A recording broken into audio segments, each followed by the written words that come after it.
is already enough law in place to deal with you. When you destroy property, we already have enough laws in place to deal with that. And so I don't see any additional benefit that this proposed amendment is bringing. Further, when you talk of imprisonment of 6 years, and when it comes to fine, it is 100,000. Lawyers here would correct me, but I think there is a mismatch. An imprisonment of 6 years cannot be equated to a fine of 100,000. You should have thought of a different amount or a different sentence level. Mr. Speaker, I also want to talk about 11B, the proposed amendment, where a person is convicted of an offense under the court may through an order over and above the sentence imposed that the person or organizer compensate the affected person. Organizer. If today I organize a legal procession, and the term here is legal, or I call for a public rally, which is lawful, Mr. Speaker, and some criminals infiltrate, whose responsibility is it to deal with criminals? It's not the organizer. That's why we pay the police. It is the responsibility of the government to ensure and maintain law and order in any public gathering, whether it is organized by government itself or organized by a member of parliament or a member of the opposition or any other person. So, Mr. Speaker, I want to ask my friend that these amendments don't help this country. These are amendments that take this country back, and I think you should consider it. And Mr. Speaker, my friend Sankok, who has seconded this bill, Mr. Speaker, how I wish that Sankok participates in an election, runs for an office, then you would feel the pain if you have won an election and it is stolen. You have never even participated in any election and lost. Please try one first before you make judgment. And Mr. Speaker, this idea, Mr. Speaker, that when people want to gain mileage politically. Now that you have mentioned Honorable Sankok. No, I'm just advising him. What is actually out of order? Because I'm just hearing what the minority leader has said, is that you have not run for a political office. He's out of order. He's misleading the House. Which one? Because he was in the University of Nairobi when I was elected as a SONU chairman, Honorable Speaker, and a SONU president, Honorable Speaker. Honorable Speaker, I've run for several offices, Honorable Speaker, including even, it is not a must that it is only Parliament that is an office that can be run. I was even the president of SONU. I was a president, I was not a member of Parliament, so I was above all of you. Honorable, he was actually in the University of Nairobi when I ran, Honorable Speaker, and he knew I won squarely, and those whom I won against accepted the results of the election, and we move forward. Okay. Now, let's have the minority leader proceeding. Let me proceed, Mr. Speaker. Mr. Speaker, yes, I remember Honorable Sankok is my friend. He was SONU chairman when I had left university as a student, but I was working in the university. And I remember we actually handpicked him to be the SONU chair. He actually didn't win. But anyway, Mr. Speaker, let me proceed. Mr. Speaker, I just want to urge that... Now, minority leader, are you suggesting that Honorable Sankok is handpicked everywhere? Everywhere? No, actually, Mr. Speaker, that's story for another day. Honorable Babu Owino, Mr. Speaker, can help me clarifying or explaining how elections of SONU used to be conducted. And so, Mr. Speaker, I don't want to dwell on that. The election of SONU, there was a way we used to conduct them. But, Mr. Speaker, the last comment that I wanted to make, and again, my advice to my very good friend, you know, sometimes I find there is a habit. You know, when you are addressing Parliament, you are not addressing political rally. Let's try to distinguish. There is a difference. And talking about Raila Odinga should not be the fashion. It should not be fashionable to talk about him to earn nomination in the next Parliament, Mr. Speaker.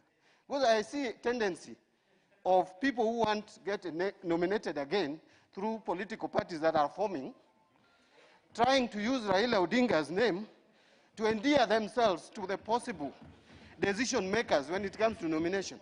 And I see it in the Senate, there's an individual there, and I'm seeing my friend, whom I love so much. Actually, I like Sankok so much. But please just respect Raila Odinga. He may not be your liking for anything, but he's older than you. And he's more senior in terms of politics. That's the only caution I want to give my friend. But otherwise, he's doing very well. Thank you very much. Mr. Speaker, I oppose. Now, honorable members, as we progress, I also want to encourage members to read the committee report. In fact, I would have been very happy to have the committee chair in the House to speak to this. Because if you look at what the committee, looked at, it probably agrees with quite a number of issues that you are raising. So let me give Honorable Johanna Ngeno. Thank you, Mr. Speaker, for this opportunity to oppose. Because, Mr. Speaker, I stand to oppose. No one in his sane mind can actually accept this particular law to pass in such a century. Mr. Speaker, I'm even wondering the people who actually proposed this amendment, Mr. Speaker. We are in on a 21st century. Some of us believe that... Now, Honorable Owino, what is your point of order? What's your point of order? Mr. Speaker, I just want to remind members that this thing called COVID is still with us. And the best time to put a mask is when you are projecting. So can the honorable member, please put your mask on? Yes, that is an extremely valid concern. What I notice with members is that they, remove their masks when they are speaking. Mr. Speaker, I am quite far from the rest of the membership, but you can still see that I'm still using it. It is always good, and especially, especially those members who speak very aggressively, like Johanna Ngeno and Honorable Sankok. Please have your masks on so that it can protect the other members from the particles of your anger. But for me, Mr. Speaker, I think I'm on a social distance situation. Mr. Speaker, this bill is doomed. This amendment is doomed and must fall by all means. Mr. Speaker, we cannot be a house creating laws to benefit some particular individuals who are not either in this house or who are privileged to have powers to protect themselves. Mr. Speaker, one thing that I know is that the constitution of this country, which was put in place in 2010, under Article 37, anticipated a situation when we will be allowing people to picket, allowing people to do peaceful demonstrations, allowing people to have a sit-in, Mr. Speaker, even allowing people to stay away from their jobs or from their places of work. Mr. Speaker, the framers of that part of the Constitution knew very well that at some point there are hooligans, there are detractors, there are opponents who might in one way or another organize for those peaceful demonstrations which were undertaken to be disrupted or to cause mayhem. Mr. Speaker, and that is why we have the penal code.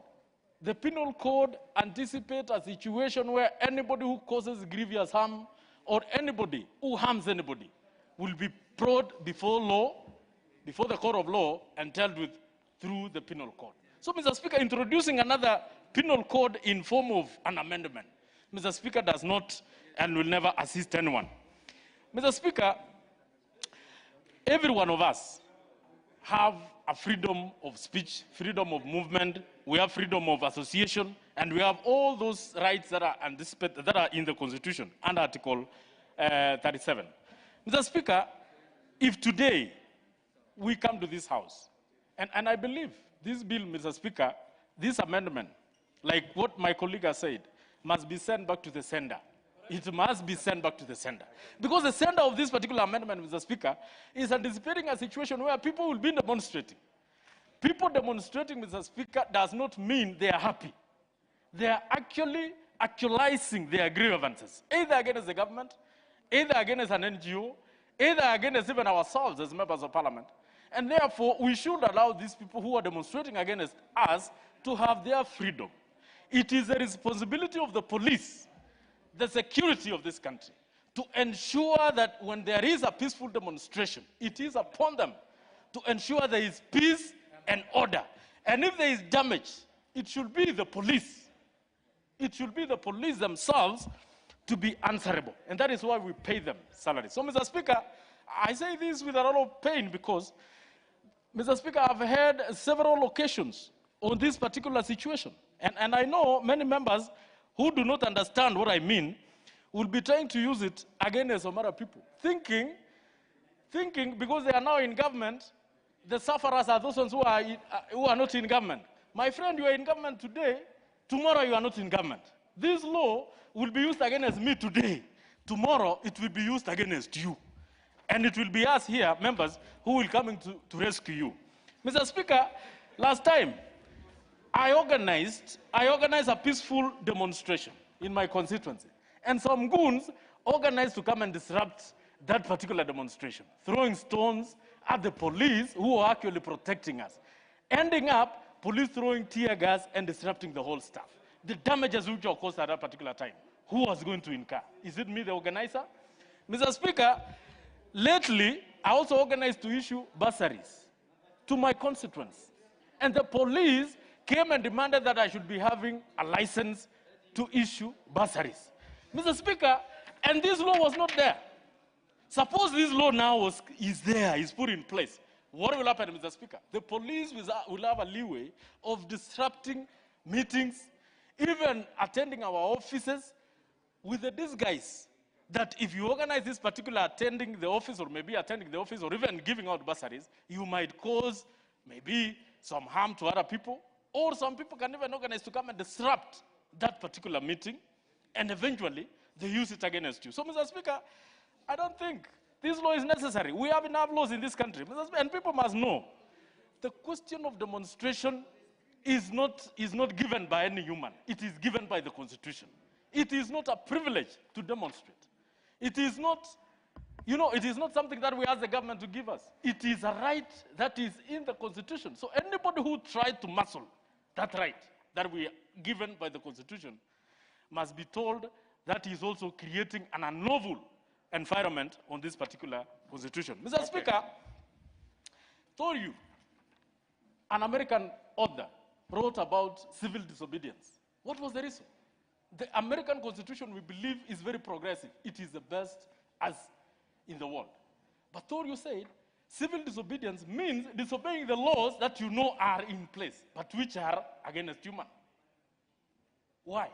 Because at some point, the governments can create laws that will actually restrict or infringe on the rights of its people. And people have a right to demonstrate against those laws. So, Mr. Speaker, I myself, and like my colleague said, some members of this republic were taken to ICC. We have never known whether those people were the actual perpetrators or not. But somebody might have fixed them, or maybe they were. But suppose you use such a law to infringe on other people's rights, like we are putting this law here today. And my friend was very actual on his demonstration that some people were taken to ICC against their wishes and against the law. Yes. But suppose they were fixed. Suppose they were fixed. What will have happened? So we are also talking about this particular law. Suppose somebody wants to fix us in a demonstration. Mr. Speaker, we should not let such kind of laws to pass on our watch. So, Mr. Speaker, I wish to tell my friends, let us all oppose this particular law. Okay. Remember, Mr. Speaker, we also had in this house the security laws, which many of us fought. I was not among those people who fought here. I stood against the introduction of that particular law in this house. But today, that law which members of parliament here threw water on themselves, that law which members of this house defended vehemently, has come to hound them. Mr. Speaker, let us not go back there. I oppose this law, and I urge fellow members to oppose it. I hear Withdraw you. it. So, Tupa hii sheria haina sababu yote. Honorable Murugara. Thank you, Mr. Speaker. Honorable Murugara. And let's be brief, then I give this side. again. No, I think, honorable members, as we look at, the implications of what the Honorable Dr. Otiende has asked, so looking at the mood of, let's proceed. Thank you. Thank you, Mr. Speaker. Mr. Speaker, I support Honorable Otiende, and I request that if it is necessary, make a finding that this law should not have found a place in this House. The reason I say so is that... And Honorable Murugara, as you speak, let me just make it clear to the members that seated from where I am and looking at what is happening, if things proceed the way they are proceeding, then I actually think I need not make any ruling on what Honorable Otiende requested. Because if the matter is dealt one way or the other, of course, there is harm if it is dealt the other way. Yeah. But if it is dealt differently, then it would be pointless for us to waste a lot of time. Thank you. Thinking through something that probably you have made your mind. Thank you, Mr. Speaker. Mr. Speaker, you're right. And we will give you a decision that will be in conformity with what we are asking you to rule on, which is that this law is a bad law, it's a bad proposal, it should not have been brought here in the first instance. It is illegal because it contravenes the principles of legality on which all the laws are based when they are being made or being passed by this House. It is unconstitutional because it does contravene sections or articles of the Constitution, and especially in trying to restrict or abrogate the fundamental rights and the freedoms as enshrined in our Constitution. What we are saying in essence, if you wish to reduce, limit, abrogate the constitutional rights, then you will have to amend the Constitution, and not to do so through a proposed amendment to an Act of Parliament. The other problem we have is proposed in Section 11A as duplicity. Duplicity means that we are creating offenses which already exist and terming them to be new offenses. Those offenses are a grievous bodily harm, which is stated here. It's an offense under the Penal Code, and therefore it cannot be introduced through this amendment. The next one is damage to property, and this is called malicious damage to property. Again, this is found in the Penal Code, cannot be introduced here. The third one is not known in law because it is a civil matter. Loss of earnings which have to be pleaded and quantified through the Civil Procedure Act and the Civil Procedure Rules. It cannot be introduced here. Section 11B talks about restitution, which is found in the Penal Code and the Criminal Procedure Code. We do have provisions where if a court convicts a person and finds it fit to make an order for restitution, then there would be restitution. Why do we introduce it here?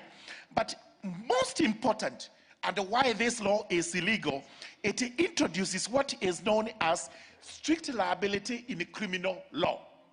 Now, an organizer of an event... Order, what is it, Honorable Mulele?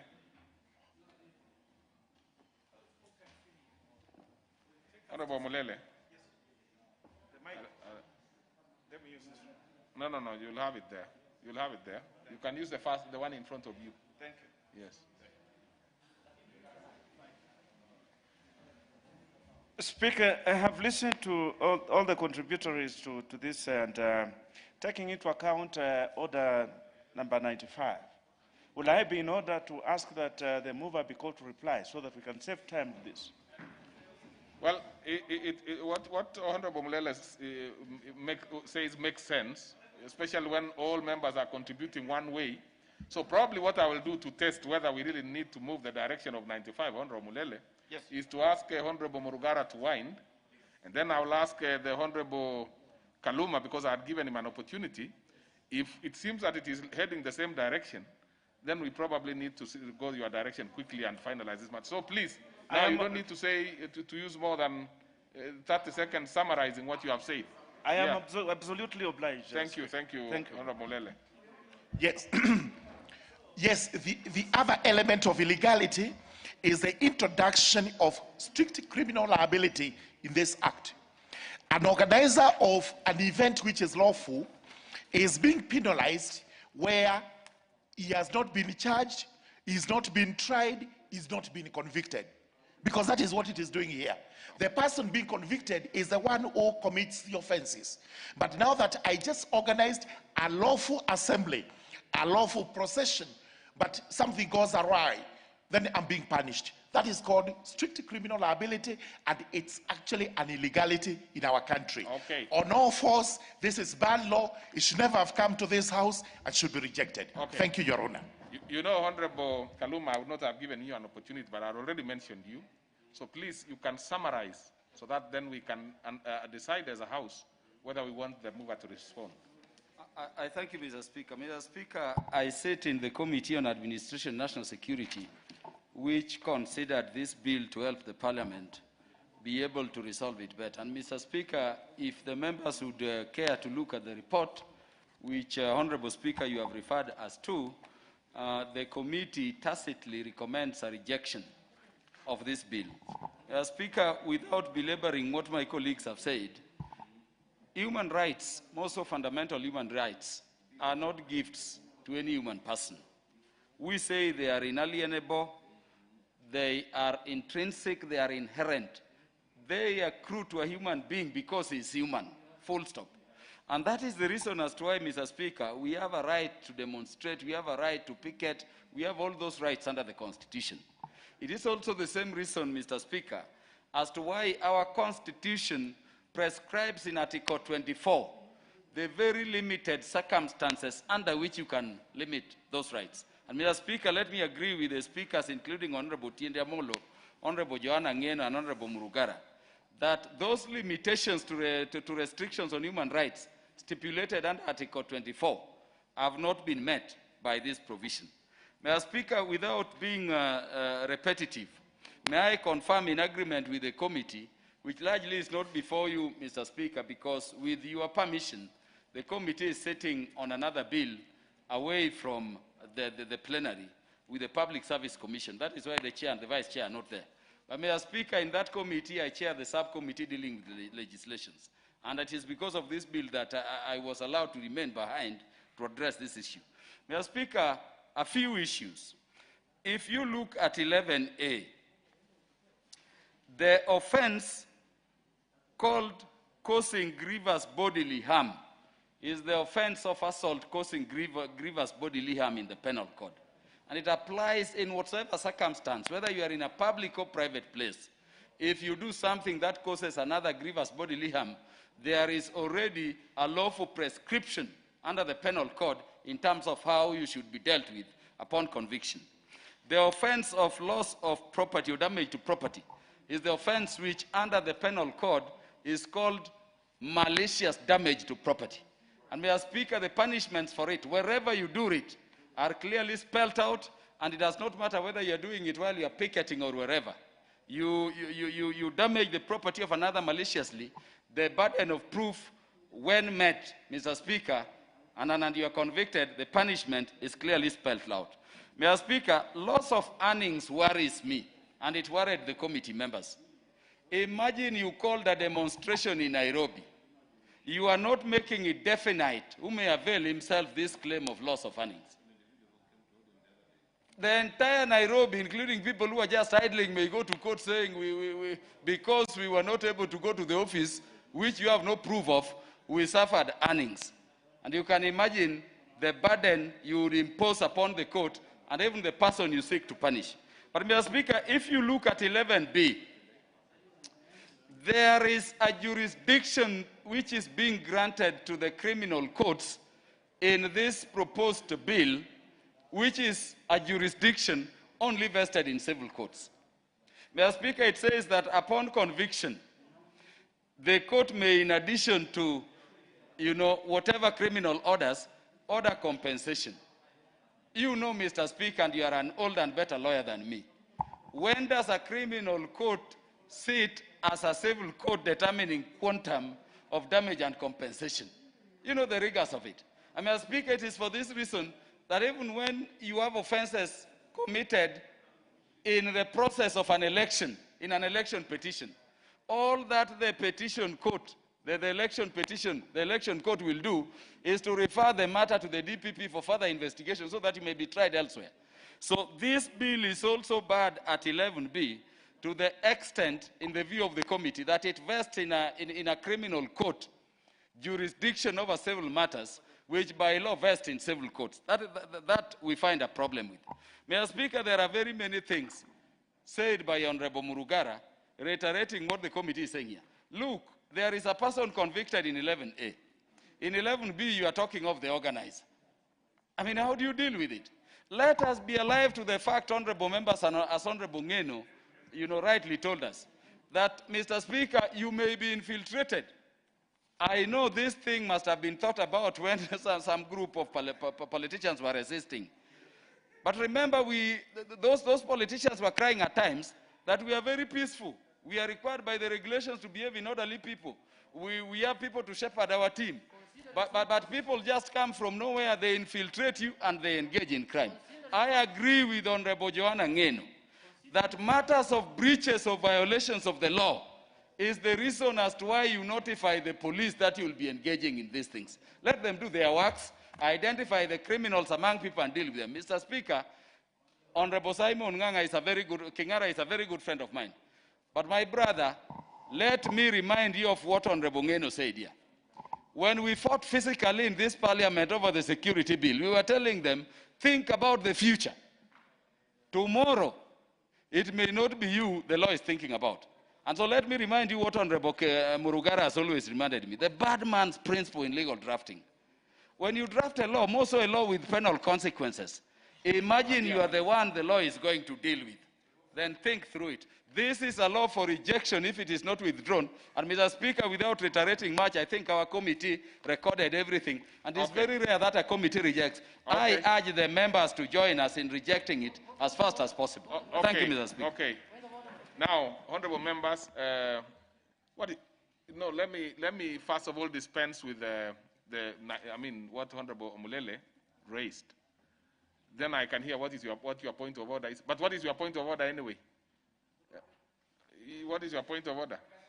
Just a point of order, please. It better be a point of order. No, Mr. Speaker, I wanted to inform you, to inform the honorable member that what he's saying is factual in the sense that considering the revelations of Honorable Sonko, the former governor of Nairobi, that some of the people who were harassing us in town were people from the system, Mr. Speaker.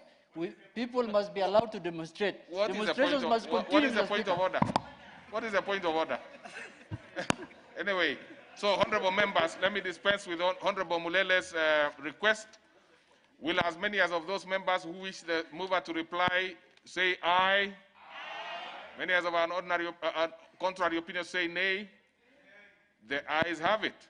So the Honorable Kingara, now you have the task of convincing members in brief. Sometimes it is better to be brief. There are two things, and I would advise members in future, when you want to convince the rest of the membership, you have to be very brief. And then again, you have to be very particular at whom you have to help you second the motion. I'm not saying anything. Thank you, Mr. Speaker, sir. I think it is normal, and actually very normal, for human beings not to disown their children. This is my child. I can't disown. But I go by the verdicts of the rules and regulations of this House. Mr. Speaker, maybe what I had in mind, and actually I did not anywhere say that there should be no demonstration, there shouldn't be no picketing, and I even quoted. I don't want to say that people ignored what I quoted because it's laws of Commonwealth nations, but my thinking was that there should be limitations, and I picked the military barracks. You can't picket there or demonstrate there. The hospitals, I picked those. You can't even block an ambulance when somebody is dying because of your right. I think those were the parameters which maybe I used, and maybe they were not understood. And I still feel that as much we want to picket and even demonstrate, There should be, and actually, I'm first timer. I have not experienced those things, but even if I came just the other day in this parliament, since I was born, I have seen politicians, I have seen demonstrations, I have seen sufferings, I have seen loss of life, and I picked it from that. So there was no any ill feeling. I picked from experience and observation. Thank you, Mr. Speaker. Now I moved, and so now I'm replying. Thank you, Mr. Thank you very much. You see, and we should encourage members. You are free to bring any bill, any amendment, because that's the business of a member. There should be no issue. So I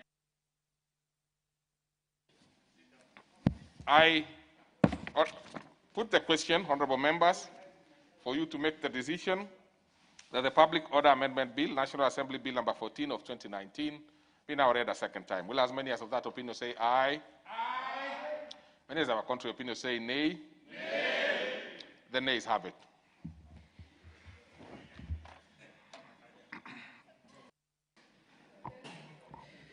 Order number 9, the Labor Relations Amendment Bill, National Assembly Bill number 18 of 2019, second reading.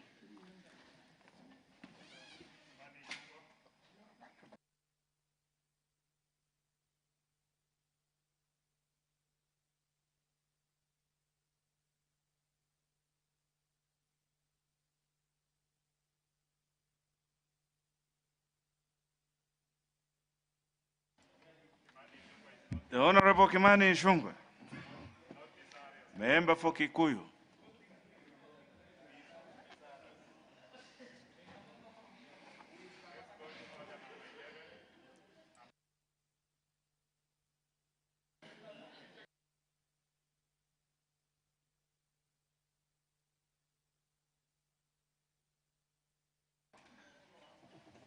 The Honorable Ichung'wah seems not to be in the house.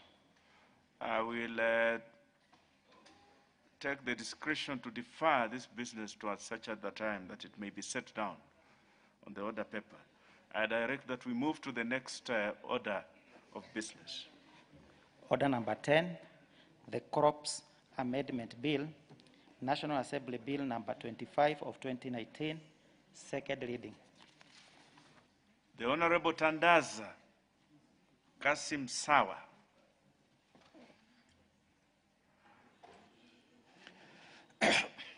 Thank you, Mr. Speaker, sir, and I stand to move the bill. Mr. Speaker, sir, the Crops Amendment Bill 2019, National Assembly Bill number 25 of 2019, seeks to amend the first schedule of the Crops Act number 16 of 2013, and it to include Bixa orelena as one of the scheduled crops. Bixa orelena belonging to the family Bixae, commonly known as achote, lipstick tree, mrangi at the coast of Kenya, and anato, is a shrub of the tree from 3 to 9 meters high and active from tropical areas of America, but widely cultivated in Africa and also in all warm regions of the world. Mr. Speaker, the bill was published on 5th April 2019 and was read a first time in the National Assembly on Wednesday, 26th June 2019. Following the first reading, the National Assembly, it stood committed pursuant to Standing Order number 127.1 to the Departmental Committee on Agriculture and Livestock for facilitation of public participation. Mr. Speaker, achote, known at the coast as imrangi because of its bright red fruits, is a crop grown largely at the coast, but whose potential has been underutilized. The fruit is harvested for its seeds, which contain bixin, used for coloring of cheese, fish, salad oil, margarine, and cosmetics like lipsticks. Mr. Speaker, the achote tree was introduced in the coast region in 1970s. The crop is disease and pest-free and is drought resistant. The crop is also believed to ward off destructive wildlife like elephants. Thus, farmers plant it in their farms and homestead to act as a buffer crop. Mr. Speaker, there is only one manufacturing plant for this crop, Kenya Bixa. It is an agro-based company in Tiwi, Ukunda, Kwale County, whose business is to promote the growth of Bixa tree as a commercial crop in the coast region, produce, buy, store, and process Bixa seeds into natural food colors, and has been marketing the same since 1979.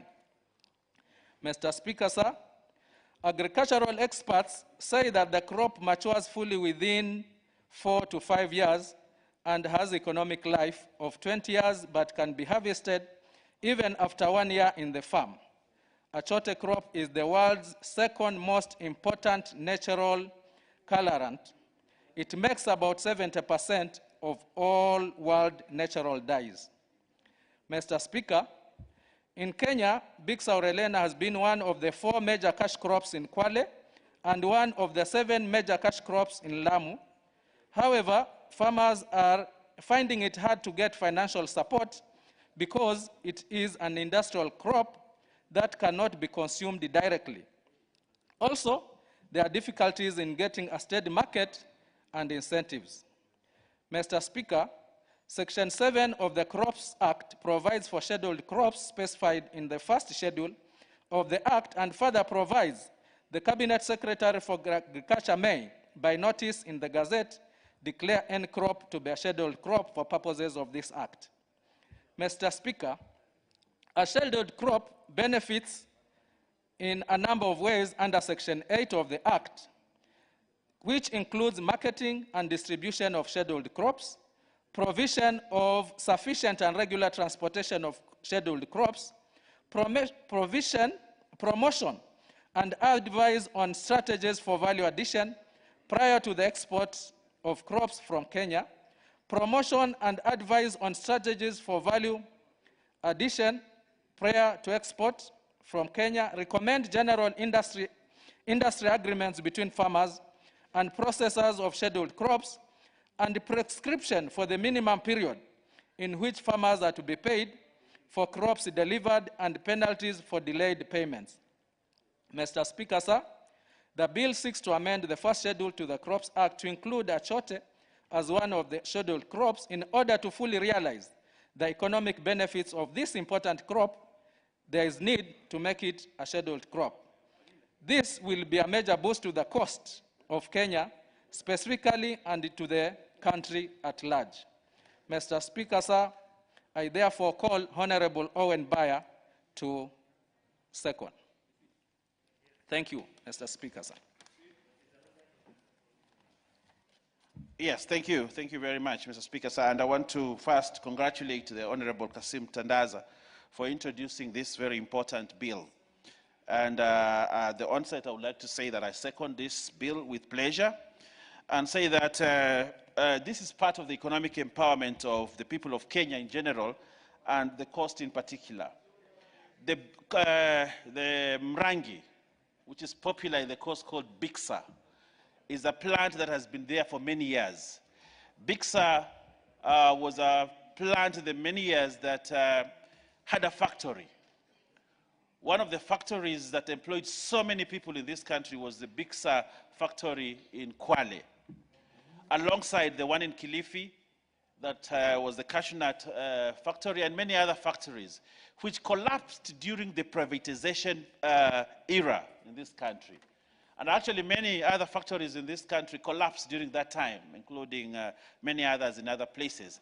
But the coast was hard hit because Bixa factory collapsed, the cashew nut factory collapsed, and many others. But thanks to this new thinking by Honorable Tandaza, today we would like to have Bixa become a scheduled crop. One of the reasons why Bixa was not considered so much by government and by government agencies and the Ministry of Agriculture then is because it is not a scheduled crop. But we have an opportunity, and I would like to rally this House to use that opportunity to actually pass this bill and make it an act of parliament so that Bixa, one of the highest earners in Kwale and in the coast, can benefit from this. Bixa, Mr. Speaker, is grown in Kwale, is grown in Kilifi County, especially the areas of Malindi, It is a big crop, actually the 6th biggest crop in Lamu and many other parts of the coast region. So this is actually opening a new economic front for the coast region to be able to reap big benefits from agriculture. The benefits of a scheduled crop, Mr. Speaker, includes financing. The farmers of Bixa, and Bixa fetches almost $1 or something in the international market per kilo. That is very rare. A lot of the crops that we have actually the coast do not get to that. But a kilo of Bixa actually fetches you $1. The international market for Bixa is very high because it provides natural dye and natural food coloring. China today relies on the Bixa plant for their food coloring and for dyes. But the market in Kenya for Bixa has not been developed because there hasn't been deliberate government funding for the Bixa crop. So today, there are so many farmers who would like to have 20 acres, 10 acres, 50 acres of land under Bixa, but they cannot do that because they cannot get financing because this crop is not a scheduled crop. But the opportunity we have today is to empower so many farmers who would make a lot of money from the Bixa. There are very many farmers, if you look at the stories that are told, there are very many farmers who, if they had an opportunity to grow Bixa in large scale because they have been financed, then they would get a lot of money. And they would not be begging for school fees and bursaries. And they will not be going hungry. And they will not be staying at home, young people will not be staying at home jobless because they will be working in the Bixa plantations.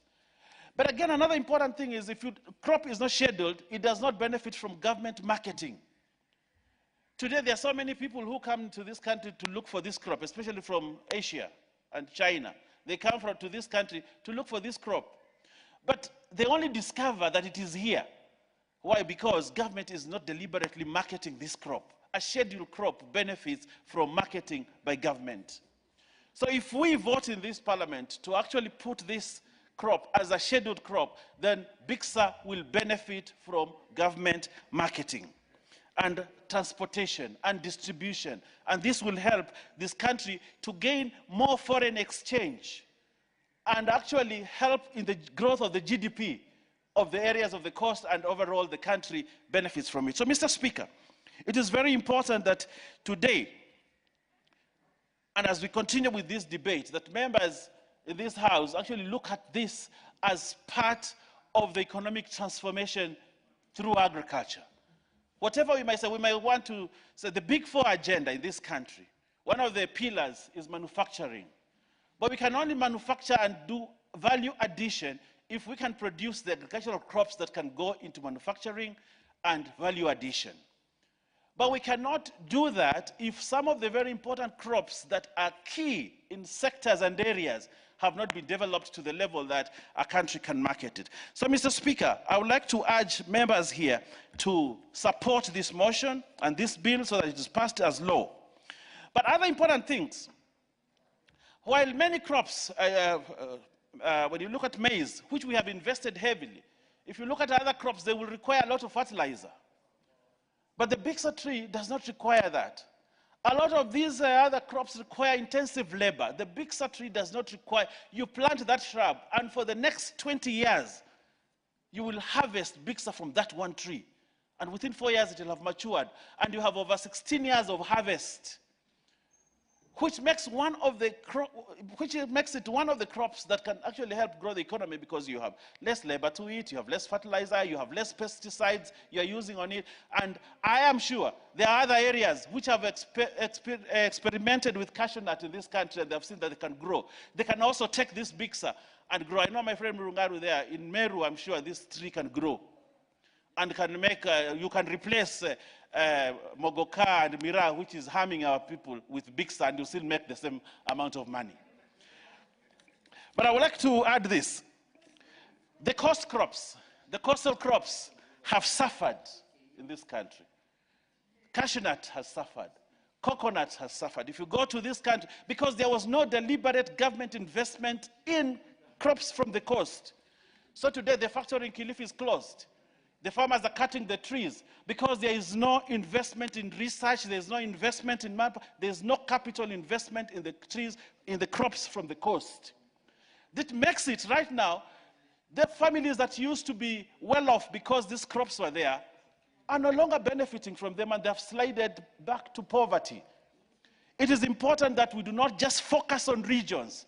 This parliament talks about coffee, this parliament talks about tea, this parliament talks about sugar, but it never looks at the cost, the crops at the coast, to have a deliberate program. And I want to ask this house to be that house that for once has looked at the cost and say, yes, I think we can help the farmers at the coast. And therefore, Mr. Speaker, as I wind up, I want to call upon the government and the Minister for Agriculture, who has been very busy marketing bills in public participation for crops from other regions, to for once take up this. We do not just pass this bill in this parliament and an act is put there, and I have seen many acts which have been put on the shelves. But I would like him, with the robustness and with the vigor that he's doing for coffee, to actually come to the coast and do it for Bixa. And I intend to move amendment as we move on this bill, that we also put cashew and coconut in the first part of the schedule, so that they can get funding and we can actually help those people in the coast region get out of the poverty circle that they have. Mr. Speaker, I would like to say this as I finish. Bixa is, and has been documented as the world's most important natural colorant.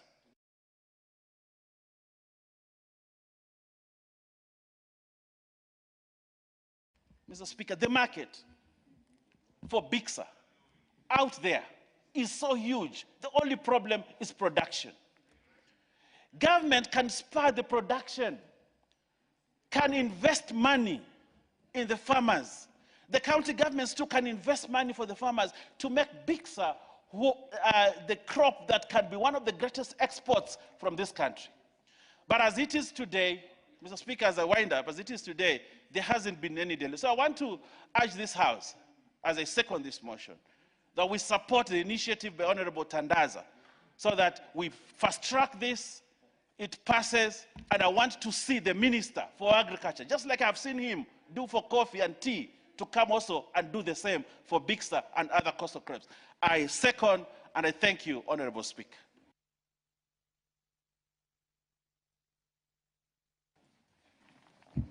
Honorable members, allow me to propose the question that the Crops Amendment Bill, National Assembly Bill number 25 of 2019 be now read a second time.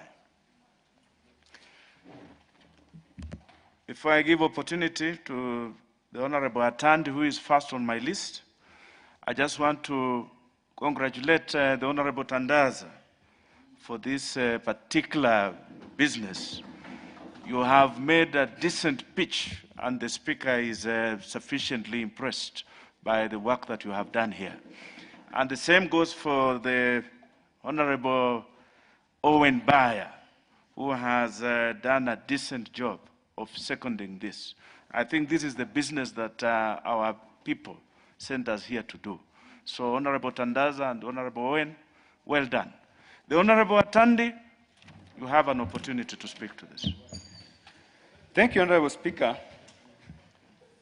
for giving me this opportunity to make a contribution on this very important bill by the Honorable Tandaza. And Honorable Speaker, I know very little about some of these crops in the coast, other than cashew nut and coconut. Now, with the eloquent submission by my brother, Owen Bayer, I think now I have something to say.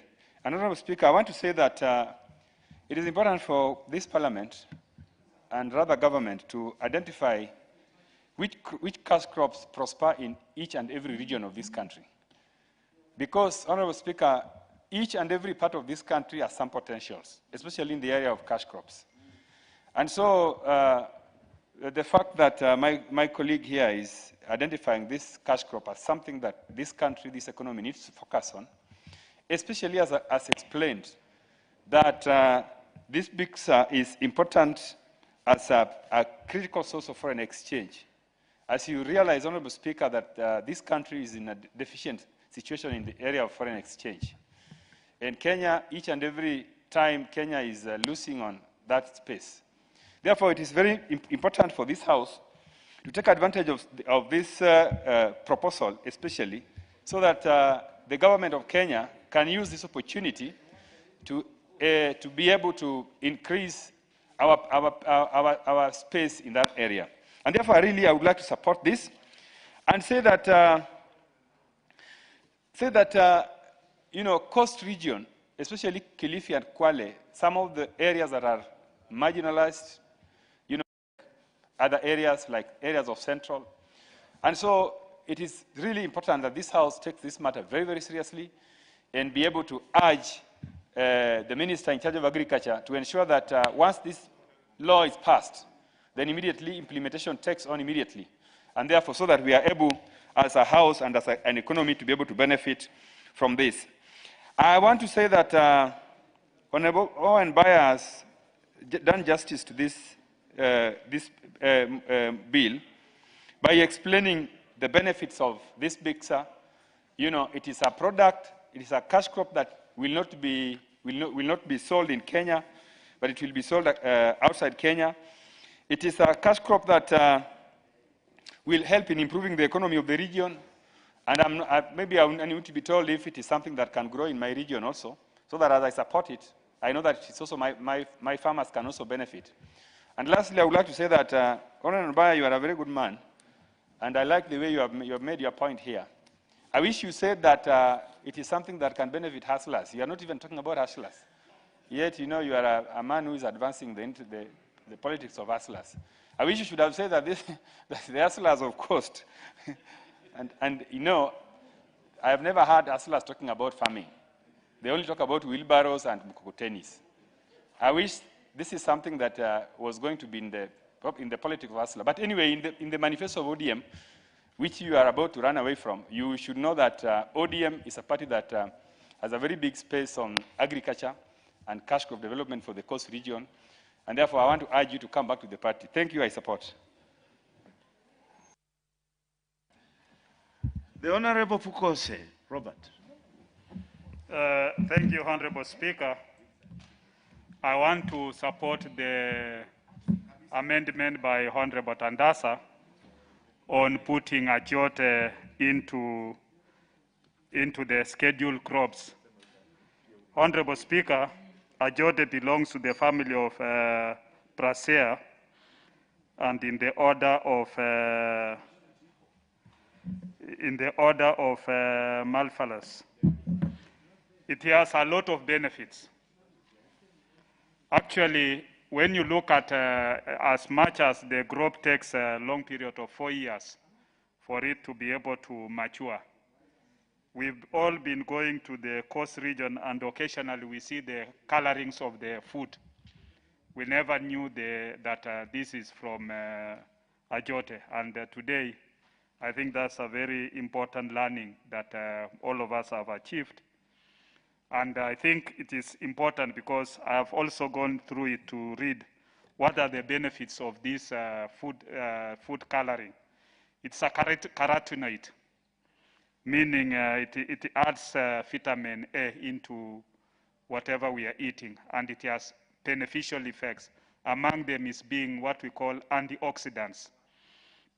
In the human body, we normally have what we call free radicals, some harmful chemicals that are released, and these ones require some bit of clearing. So this Ajote assists in clearing that, and it prevents our body from getting even cancers and other benefits. So I think putting this it's an additional to the health benefits for which Kenyans will also be able to get. With that carotenoid, it also assists in the eyesight, improving your eyes, and many other benefits that is coming with it. So I think, to me, I'm convinced that this is a crop that requires to be put on the scheduled crops, and it should get government support so that it is going to be beneficial, not just to the people of coast, or even for just export, even for the locals in various parts of our country. And it will be an additional to our food. What only requires is, what it requires a lot is for the people in the coast to even market it in the in the rural area, or what we call the upper Kenya, so that people within these other areas understands it. Because you guys seems to be having a very valuable crop that you are eating alone down there, and you need to also bring it to the rest of the country so that it is open. And that will be beneficial economically to the people of the coast. So with those few remarks, Honorable Speaker, I support. Very well spoken, Dr. We shall have the Honorable Dawood Rahim, member for North Imende. Thank you, Mr. Speaker. Mr. Speaker, first I want to congratulate Mheshimiwa Tandaza for the bill which he has brought to put BIXA into one of the scheduled crops. Mr. Speaker, a couple of years back, we, as the Meru legislators, we got Mira put in the scheduled crops. I would just want to correct my friend, Mheshimiwa Owen Baya, that cashew nut is already a part of the first schedule. Even though it is in part 3, it is part of the first schedule because it is a crop which is, if you allow me, it's a crop which is, does not need breeding. So it is part of the first schedule, Mheshimiwa. I want to say to Mheshimiwa Tandaza that the government of Kenya is working on a program to do value addition for all products. We have done the tea bill. We are going to be doing the coffee bill.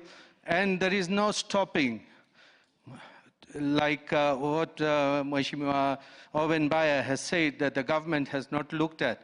It is for the cost people, legislators, to bring it to the floor of the House and lobby so that we can get more. Because, Mr. Speaker, where this is grown, BIXA, is where my father was born, in the Lamu, in the old Coast province. That's where we come from.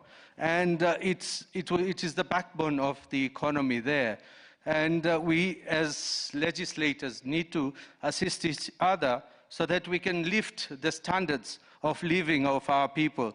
And I do not think there is any reason that the government, once this is passed as a scheduled crop, that the government will not come up tomorrow to assist if budget constraints permit, that it will assist. Like what has been done with the Mira crop, I know there is a lot of problems at the moment because of the markets and all that, but the government is doing what it can for now. And I believe with the capabilities of the Minister for Agriculture, C.S. Munya, we can move mountains because he's a minister who believes in action, and we have seen it in the tea sector, we are seeing it in the coffee sector, and hopefully we will be seeing it even in the sugarcane sector. So, Mheshimiwa, I want to join you, and I want to say that we will all support this bill. BIXA should be in one of the scheduled crops, and with that, I thank you, Mr. Speaker. The Honorable Tonui. The Honorable Dawood, just hold on a second. The Honorable Tonui, what is out of order? Thank you, Chair. I was only wondering if the Honorable Member is becoming the spokesperson of the CS or something, or is contributing. Mr. The way he presented, he talked like he's... The Honorable Tonui, the Honorable Tonui, the Honorable Dawood is quite within his rights to feel that the CS for Agriculture for the time being has done a decent job, and is within his rights actually to proclaim that he's done a good job. Mr. Speaker, I say that because the seconder of the motion mentioned C.S. Munya should come to the coast to look at the coastal plants and the crops. So that is why I have said within the short time, the C.S. Munya, and he was my former governor, so he has done an excellent job in agriculture. So there is no point not saying he's done a good job. Thank you, Mr. Speaker. You are very well within your rights, the Honorable Dawood, to be impressed by the work done by the Honorable Munya. The next on my list here is Honorable Undo, member for Funyola. Thank you, Honorable Speaker, for this opportunity. Let me also take this opportunity to congratulate my colleague for bringing this amendment to the House. I came to learn of BIXA through Kenya BIXA Company in my other life before I came to Parliament. And indeed, the principle behind this amendment is essentially to elevate the BIXA product or plant to the same level like other cash crops that have been stated in the first schedule of the Crop Act. Honorable Speaker, agriculture is the backbone of this country. Honorable Speaker, cash crops is the backbone of rural Kenya. A rural county without a stable cash crop struggles to meet the economic and financial needs of most households. For that reason, I want to support the bill, and I want to support my colleagues from the Coast region that continue to pursue what brings a best interest to the people of the Coast region.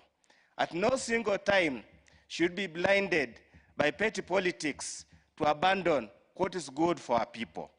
For us, people of Busia, we are happy that cotton and sugarcane, which are the major crops in our region, are scheduled crops. And yes, there have been ups and downs. There have been adequate support, but the little support we have received has taken us somewhere. That's why it is important at any given time, we must always divorce politics from development issues. We must always look for ways and means of empowering our people, and we empower people through such kind of initiatives. With those few remarks, I support the bill. Well spoken, Dr. Undo. The next on my list is the Honorable Manzu Kitonga, member for Makueni. Thank you, Mr. Speaker, for giving me an opportunity to support this very important bill. Mr. Speaker, one of the advantages which has been alluded by Honorable Tandaza is that is a solution to one of the biggest problems in the coastal area and many other parts of Kenya of elephants or animals.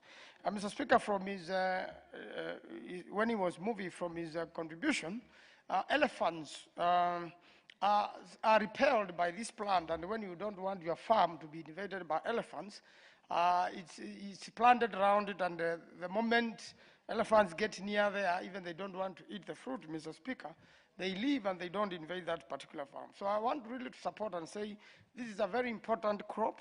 We wish that as soon as we pass this, because members really are happy with the work which has been done by the Member of Parliament, that it quickly gets expedited, Mr. Speaker, and the good CS Munya has requested visits, schedules it immediately, and immediately is put in the budget, which we are now making for 2021-2022, so that this crop, Mr. Speaker, can be promoted. One of the biggest advantages I've learned from Honorable Tandaza Sawa is that this is the plant used for coloring in the manufacturing of lipsticks.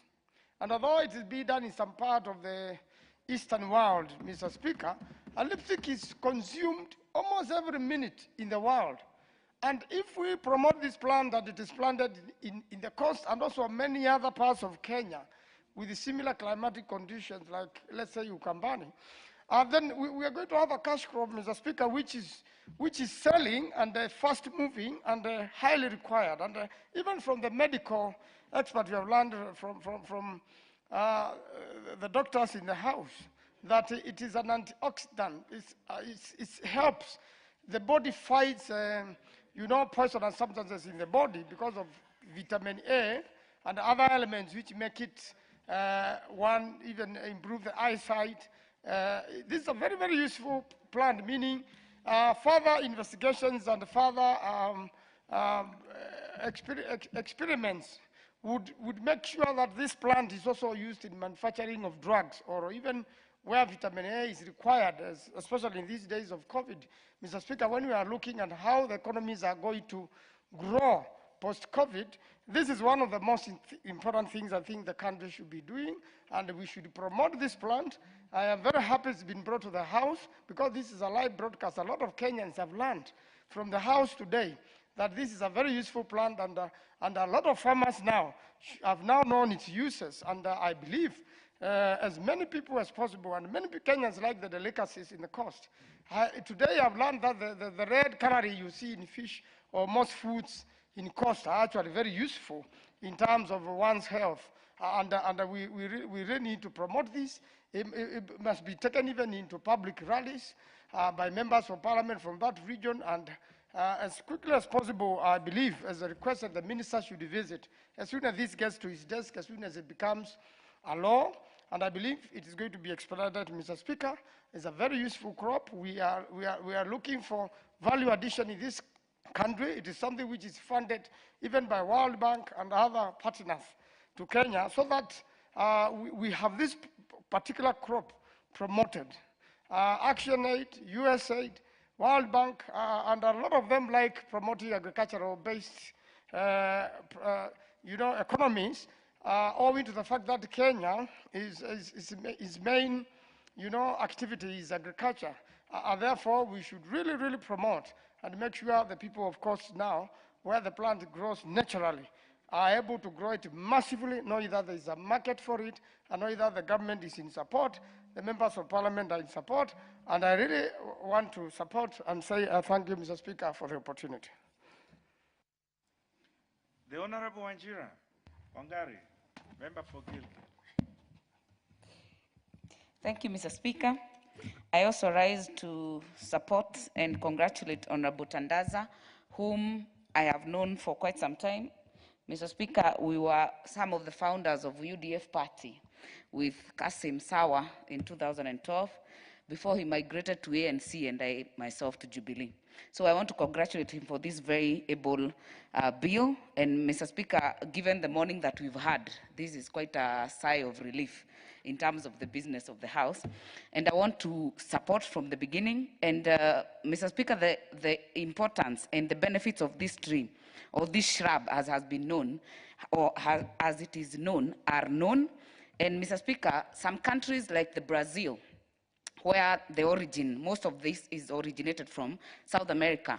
Some country like Brazil is one of the biggest producers and also one of the biggest consumers. In fact, Brazil imports the very same Bix aureliana, Mr. Speaker. And Mr. Speaker, some of the countries in Africa that are able to export this tree or this shrub or these seeds, Mr. Speaker, is Cote d'Ivoire and Angola. And I think as Kenya, we have actually set the pace in Africa, and we will do better, given that the most of these climatic conditions in the coast are also replicated in other areas. In fact, I know some areas in Gilgil where it's semi-arid, and I'm hoping that when this is finally done, we'll be able to actually get these seeds from the coast people, from Kwale, from where Tandaza comes from, and introduce them to Gilgil, or some of the areas that have this kind of climatic conditions. And Mr. Speaker, the importance of scheduling it as a scheduled crop will be the attention that it will be given. You will be able to get proper markets and even sensitization. Most of the people in this house, myself included, didn't know much about it until Mheshimiwa Tandaza has brought it. So we'll be able to get a lot of sensitization for this kind of crop and be able to give it the attention it deserves. And Mr. Speaker, in fact, I was looking around for the benefits of this, and Valentine's is this week, Mr. Speaker. These seeds of this tree are actually usable in making lipstick. And I say that because this bright color it has, the pigmentation that is orange, that is reddish, will make a very good lipstick. And Mr. Speaker, the red color is color of love. I was hoping that when this is done, by next year, Valentine's, we'll be able to buy some lipstick that will be made from this natural growing Bix aureliana tree at the coast. So, Mr. Speaker, I want to support Honorable Tandaza and hope that the House supports bill, and it be scheduled as a scheduled crop and be given the attention that it deserves to be able to broadcast it to the world. And we join other people, not just for selling, not just for exporting, but even as consumers, because we have a ready market for these things that are found in this Bixa or Elana. With those few remarks, I support. Kwa kusema kweli, huyu mheshimiwa Tandaza sawa, ametandaza habari za huu mrangi kweli kweli, ako sawa. Yule ambaye ataongea sasa ni mheshimiwa Kibiwot Meli, mheshimiwa wa Tinderet. Kama yuko ameondoka. Tutakuwa basi na mheshimiwa Amisi.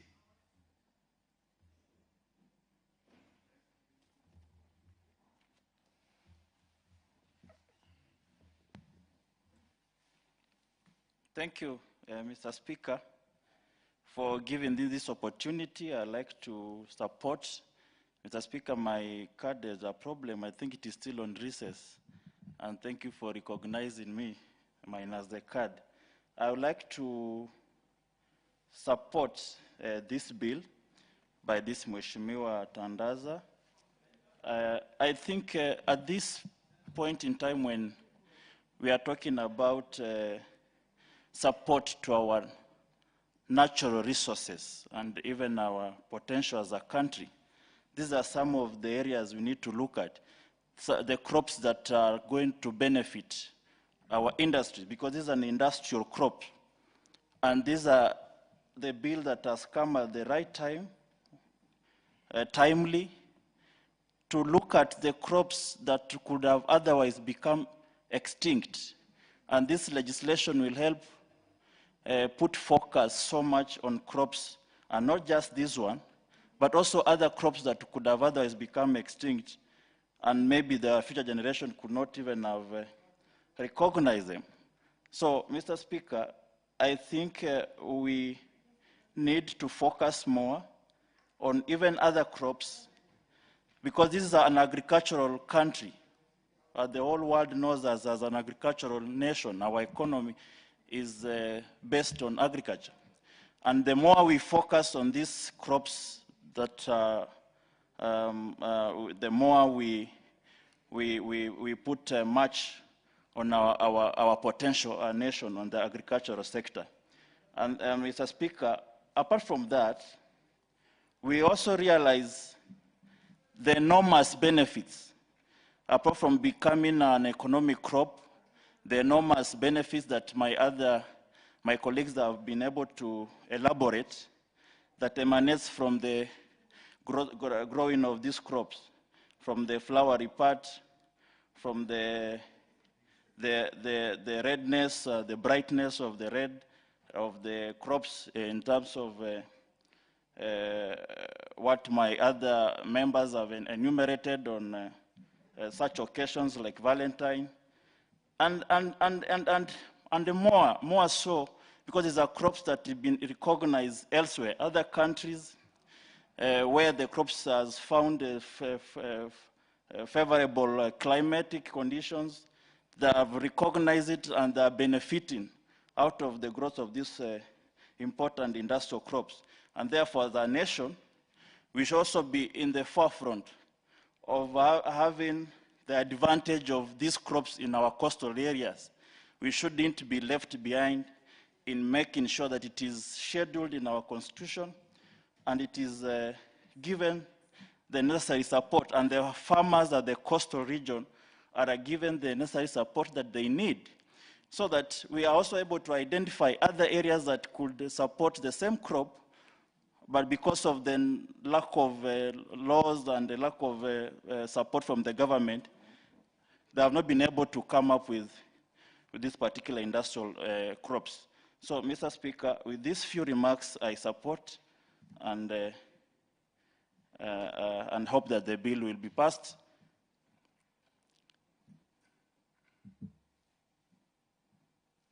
And also to enable the people of the coastal region to be able to harvest out of this important crop at their area. Thank you, Mr. Speaker.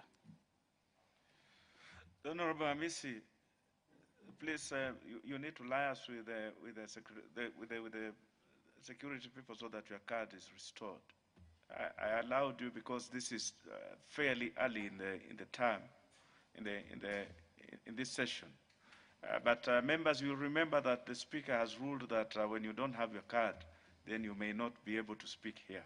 So the Honorable Amisi, I have allowed you today, but members, please understand, you need to recalibrate your cards so that you have access to speaking in the House. The next one on my list here is the Honorable Tonui Kiprotich, member for Bomet Central. Thank you, Mr. Speaker, for this opportunity to contribute on this very important bill. I want to support this bill from the onset and commend Honorable Tandasa in coming up with this bill, and also Honorable Paya for a very detailed explanation of the bill. I wasn't sure what PIXA was, but from that explanation, I think I have an idea about the crop and its importance. Anything which is touching on agriculture is very, very important, because that will create employment and ensure that there is diversification of sources of income in the coastal region, so that the coastal region cannot rely only on tourism. If we can encourage the growing of this BIXA so that there is another source of income, I believe that is highly welcome, especially so that the people we call hustlers and the people whom we are fighting for can be taken care of, can also have another opportunity to earn a decent living. So this issue must be encouraged and must be supported to ensure that the issue of unemployment is dealt with and is sorted in the coast and generally in this country through agriculture, because that is where we have opportunities to create employment. So this bill is very important. Through the same explanation, I got to understand that inbuilt in this same bill is the issue of accessing loans, that this bill encourages access to loans by the farmers who are crossing these peaks. I think that is very good. All of that channel needs to be sorted out. Even the issue of marketing is well captured here in this bill. That's a very important aspect of this bill, which also needs to be supported, and ensuring also that there's prompt payment for the farmers. I think that's what I got from this bill, that there's safety net which is inbuilt in this bill to ensure that there's prompt payment.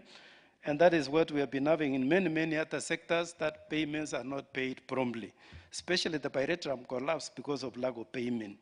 So I hope the mover and the seconder have really done adequate research on this bill, so that when we are supporting you, we don't have something which is not adequately researched on. For example, when we supported the Senate bill on the T-bill, Senate bill, the bill appeared to be very beautiful, but you know the same bill created ad valorem levy, an extra charge of the farmer which was not there. It is now being reintroduced, and we removed it in 11 Parliament. We put lots of efforts to remove it. Me personally, I came up with a bill to remove that ad valorem levy. Now through that Senate amendment bill, T-bill, we have introduced this ad valorem levy.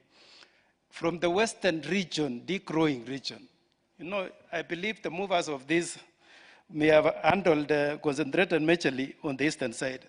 But when we have those powers given to the CS to make regulations, and then it says 50% of the earnings must be paid monthly. Currently, we are having the gross earning from tea, monthly 18, and tea bonus was 10 shillings. That comes to 28. So 50% of that is 14 shillings. And currently farmers are earning 18 shillings. So it's going to reduce to go down to 14.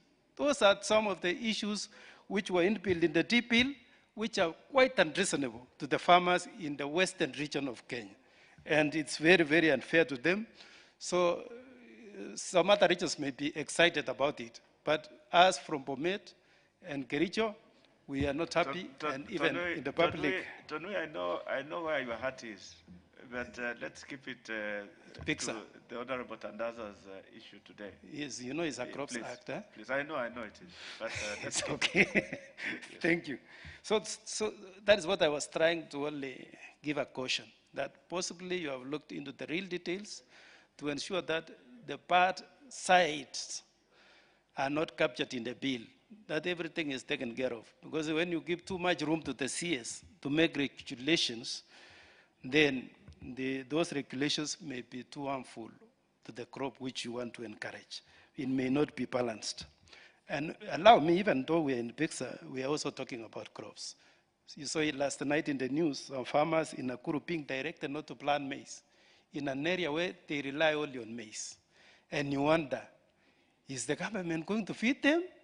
Is it, in the same statement, they didn't provide details. How many sacks of maize in the whole year will be provided to the farmers, to the families, because they are being directed not to plant maize. It is quite unfair. I want to condemn it in this sitting, because I found it to be very unreasonable, and we are exposing those people to famine the whole of this year and next year, and the government must be reasonable in its directive.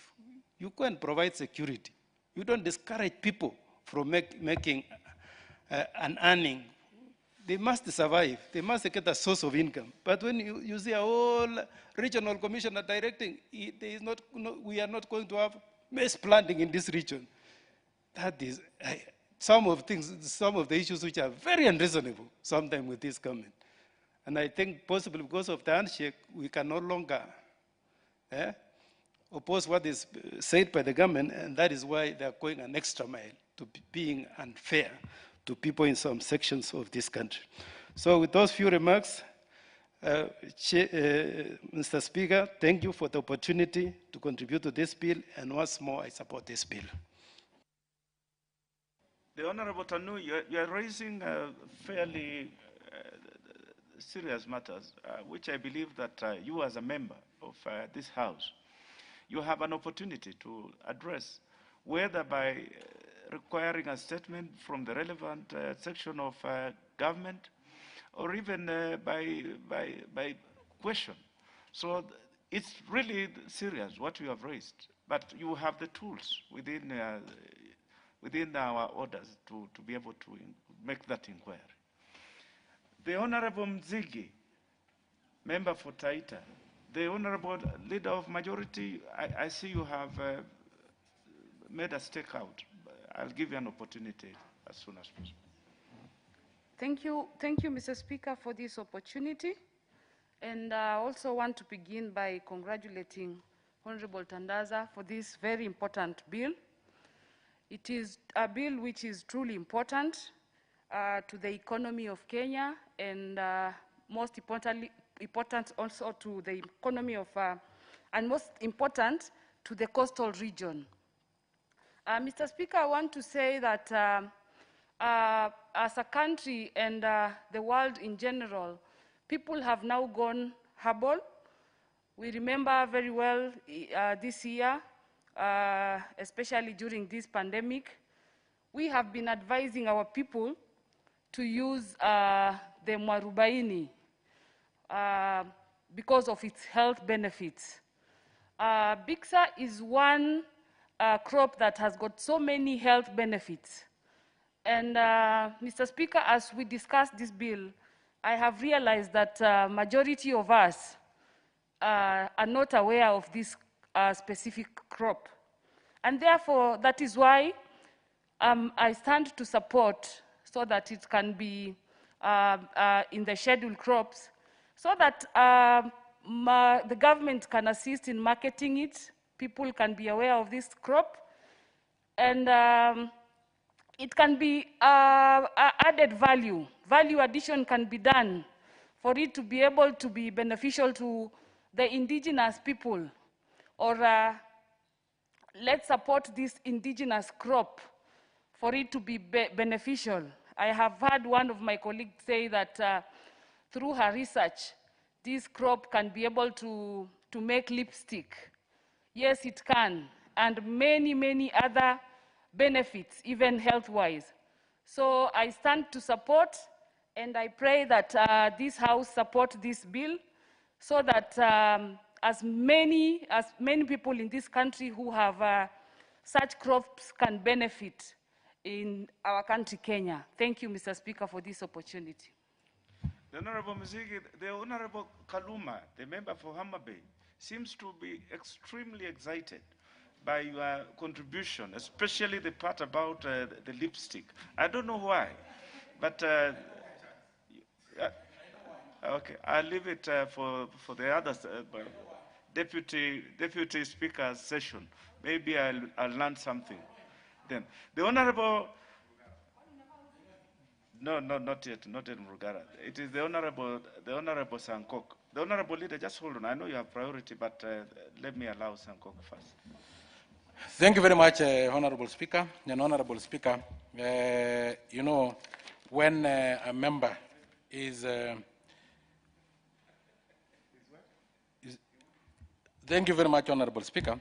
And when a member is appreciated by the Speaker, like what you have done to Honorable Tandaza and my good friend, Owen Mbaya, and then they should know that they are on the right track, being appreciated by the third most powerful person in Kenya. You are in the right track, Honorable Speaker. Honorable Speaker, I've learned a lot about Bisa, and it is a very important crop, Honorable Speaker, and we need to support this one, not only because of that particular crop, but coming from the background that agriculture is the backbone of our economy, Honorable Speaker. Honorable Speaker, in some of these semi-arid areas, we have not been able to invest a lot in terms of agriculture, Honorable Speaker. So if we get a crop like Bisa, Honorable Speaker, then we are on the right track, especially post-COVID-19 recovery, Honorable Speaker. Honorable Speaker, medically, it have vitamin A, which is an antioxidant, Honorable Speaker. And it assists in the removal of free radicals from our body, Honorable Speaker. Honorable Speaker, and most of the time, when we have all these elements, especially lifestyle diseases, Honorable Speaker, it is because of toxification of our blood, Honorable Speaker. And when we have antioxidant, Honorable Speaker, like what comes from Bisa, vitamin A, Honorable Speaker, it is very important, Honorable Speaker. Honorable Speaker, today again, from Honorable Tandaza and from Honorable Owen, I've learned that this crop can scare away elephants, Honorable Speaker. And Honorable Speaker, you know where I come from. We have lost a lot of people from human-wildlife conflict, especially when it comes to elephant. So many of them have been killed by elephant, Honorable Speaker. So, Honorable Speaker, I think Honorable Tandaza or Honorable Owen will become the ambassadors of this particular crop, so that as the minister think of investing a lot on this crop, Honorable Speaker, then we think of investing not only in the coastal region, but also in other regions, Honorable Speaker. Honorable Speaker, and if you can allow me, Honorable Speaker, 80% of our landmass is arid or semi-arid, Honorable Speaker. And Honorable Speaker, we have not been able to realize the potentiality of our 80% of the landmass of this country, because we have not invested a lot on the backbone of our the backbone of our economy, Honorable Speaker, agriculture, Honorable Speaker. And we are lucky as a country, because why we have not invested in these areas is because they are dry. They lack water. Yet God has blessed us with water above. We have water from Aberdare, we have water from Mount Kilimanjaro, water from Mount Kenya and Mount Elgon, Honorable Speaker. If we can only channel this water through Calafat, Honorable Speaker, or channel it through pipes, Honorable Speaker, we'll be able to provide water to most of these arid areas, Honorable Speaker, and then be able to spur economy in such regions, Honorable Speaker. Honorable Speaker, therefore, I do support this particular bill, and I request the Minister of Agriculture.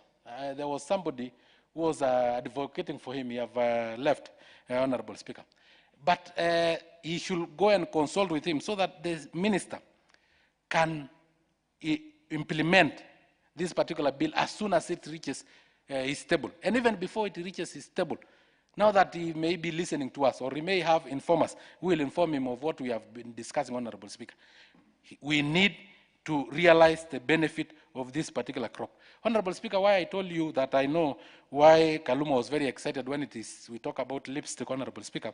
You know, Honorable Kaluma, his other name is Akuku Danger. So you can now know the relationship between. Thank you very much, Honorable Speaker. I do really support this particular bill, Honorable Speaker. The Speaker is sufficiently informed about the Honorable Kaluma. We shall have the leader of majority.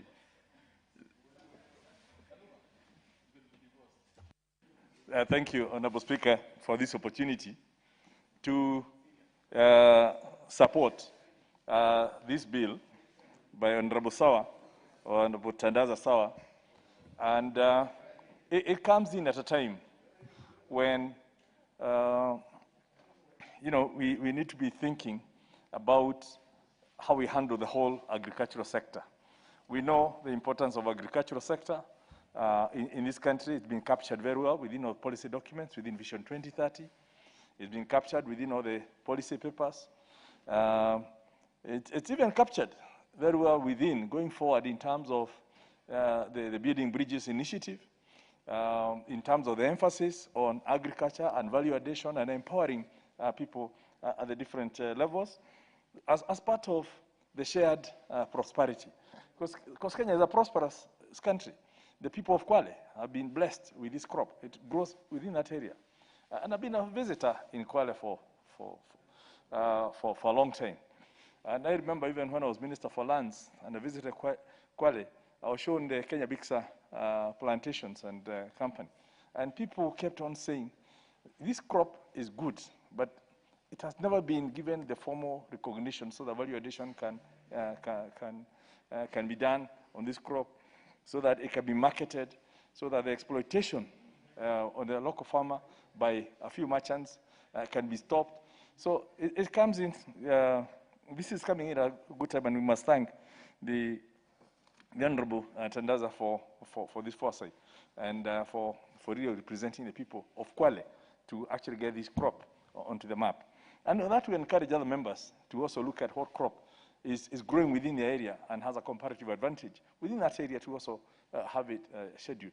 So that instead of talking about it in political rallies, we actually have it within the law in here, and the people then can have the legal recognition and protection.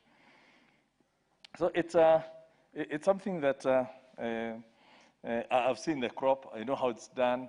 We've all tasted the pilaus and all that. That's, comes from that mix, and you get the richness of the food, the coloring, and all that.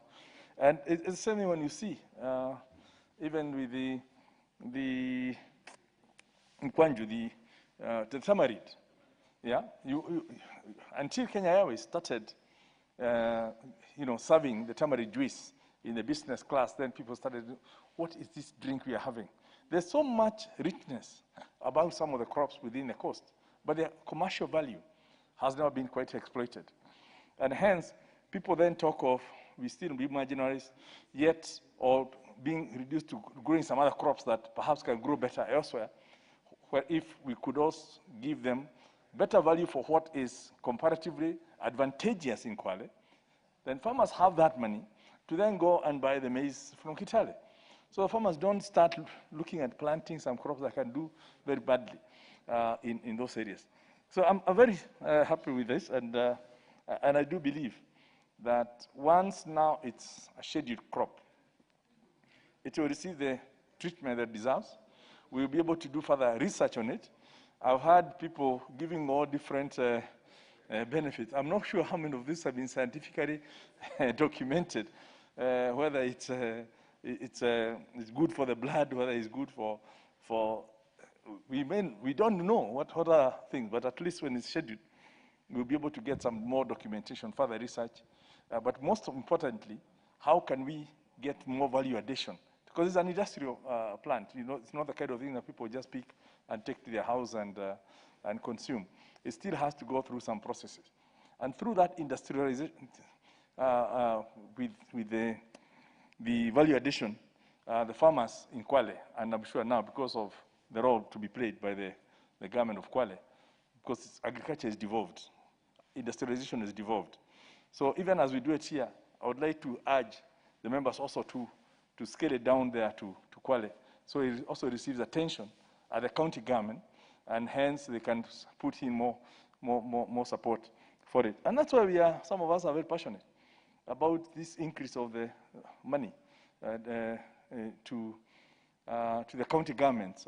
The proposal to increase the minimum to be allocated to county governments to 35%.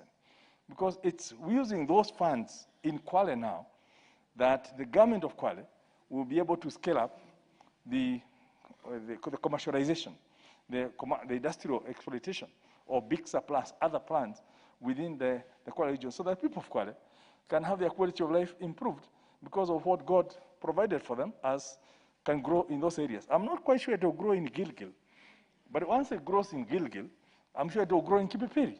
So we will experiment with Gilgil, and then we can also have it growing, because we share about the same semi-arid regions, and perhaps also within Naivasha and other areas. But let me not talk so much so a few members can get their time, but I really want to congratulate Honorable Tandaza for bringing this debate into the House, and rather than keeping it out there in political rallies, as most of us end up doing. We keep telling our farmers, we are going to do this, we're going to, but it never gets into the House. But this one has got in the House, and I believe we will support, so that the people of Kwale can reap the benefits of this crop. With those few remarks, I beg to support. Thank you, Leader, and I hope you will prioritize it for third reading so that this good bill can see its fruit at the end of the day. The Honorable Mrugana? Yes. Thank you. Thank you, Mr. Speaker, for allowing me to make a contribution to this. And let me begin by thanking Honorable Tandaza and Honorable Owen Bayer for the good work regarding this crop, which is actually not known to most of us. But I'm happy that it does appear we're going to pass this for you. And I must confess that I would want to know more about this crop, and I'll come to you for lessons, because some of the crops that are grown along the coast do very well in the Raka. An example is cashew nuts, which we are trying to improve production so that the hustlers of the Raka can also gain from such cash crops. Allow me, Mr. Speaker, to take a swipe at the Minister of Agriculture, in spite of the fact that Honorable Dawood did say that the minister is doing a good job. Still, it's wanting.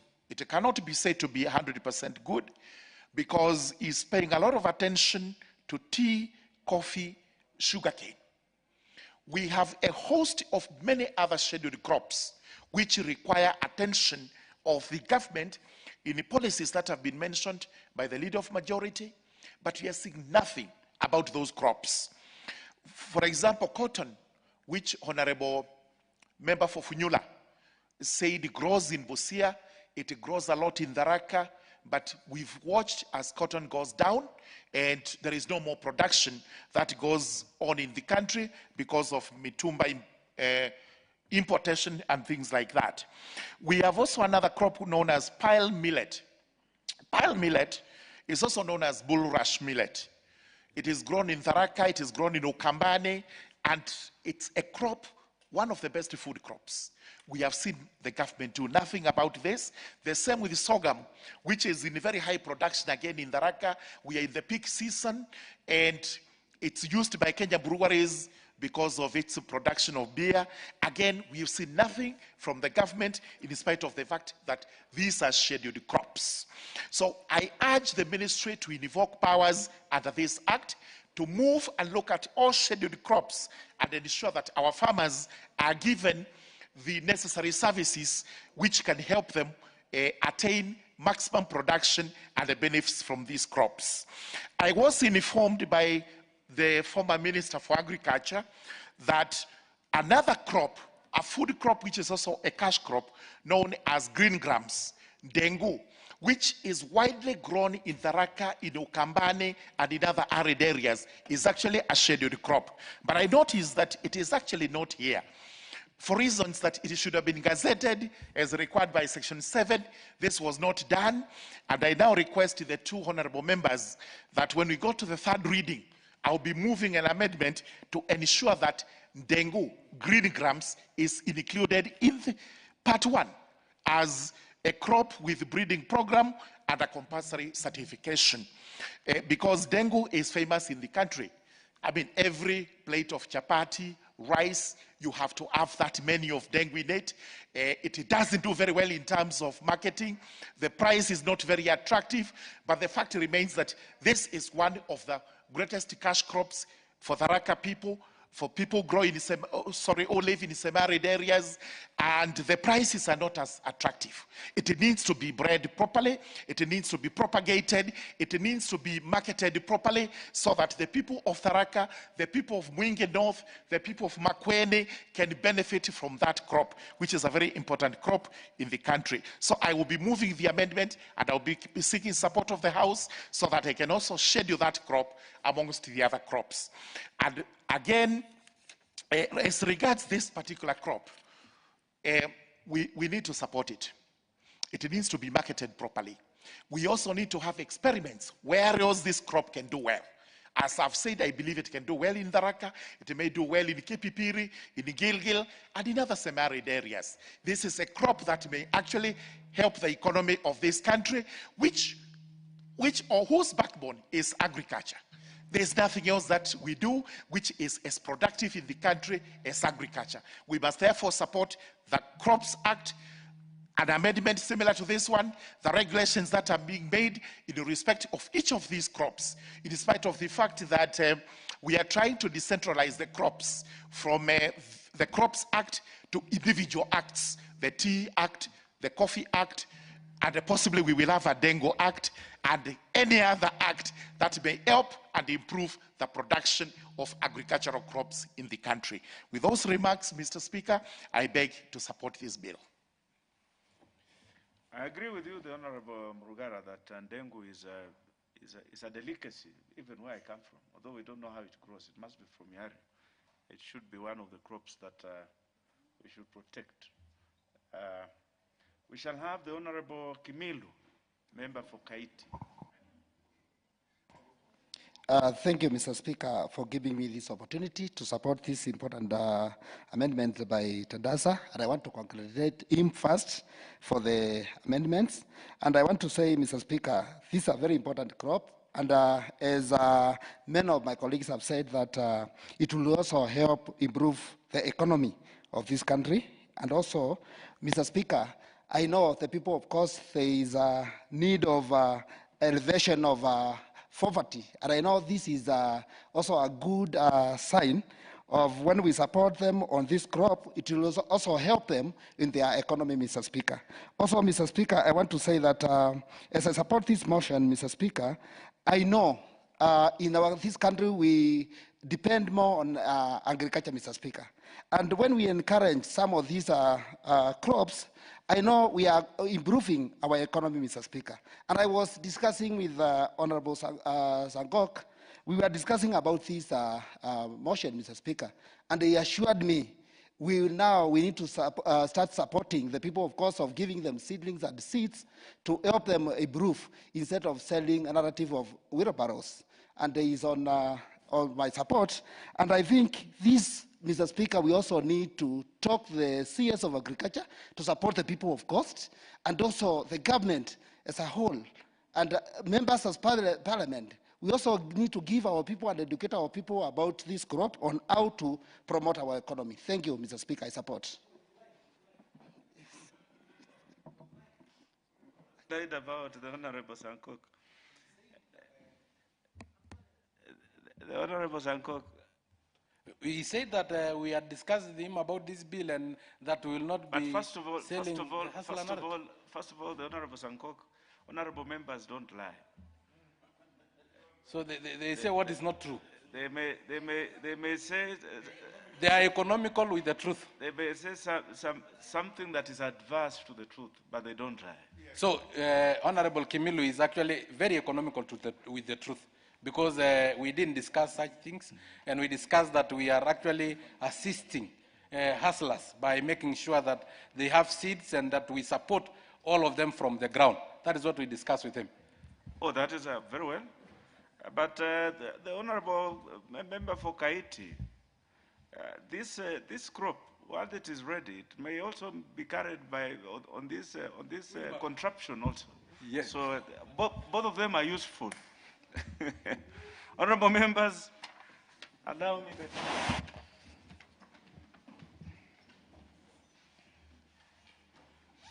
The time being 1 p.m., this House stands adjourned until today, Thursday, 11 February 2021 at 2:30 p.m.